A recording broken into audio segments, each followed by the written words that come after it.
After these things, Paul departed from Athens, came to Corinth, and found a certain Jew named Aquila, born in Pontus, lately come from Italy, with his wife Priscilla, because that Claudius had commanded all Jews to depart from Rome, and came unto them. And because he was of the same craft, he abode with them, and wrought, for by their occupation they were tent makers. And he reasoned in the synagogue every Sabbath, and persuaded the Jews and the Greeks. And when Silas and Timotheus were come from Macedonia, Paul was pressed in the Spirit, and testified to the Jews that Jesus was Christ. And when they opposed themselves and blasphemed, he shook his raiment, and said unto them, Your blood be upon your own heads. I am clean. From henceforth I will go unto the Gentiles. And he departed thence, and entered into a certain man's house, named Justus, one that worshipped God, whose house joined hard to the synagogue. And Crispus, the chief ruler of the synagogue, believed on the Lord with all his house. And many of the Corinthians, hearing, believed, and were baptized. Then spake the Lord to Paul in the night by a vision, Be not afraid, but speak, and hold not thy peace, for I am with thee, and no man shall set thee to hurt thee, for I have much people in this city.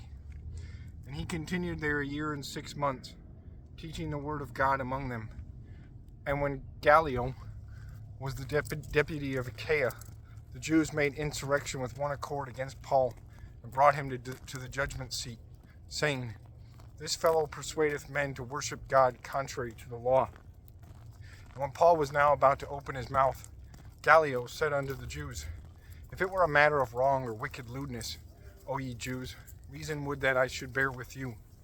But if it be a question of words and names, and of your law, look ye to it, for I will be no judge of such matters.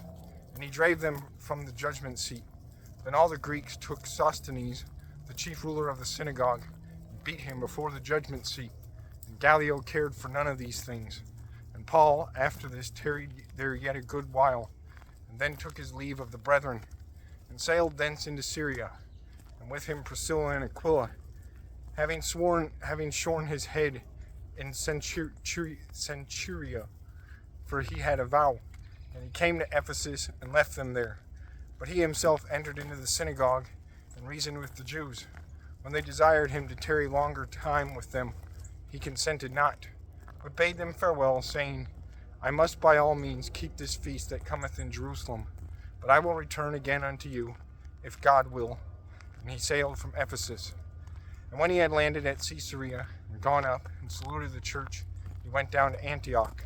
And after he had spent some time there, he departed, and went over all the country of Galatia and Phrygia in order, straightening all the disciples.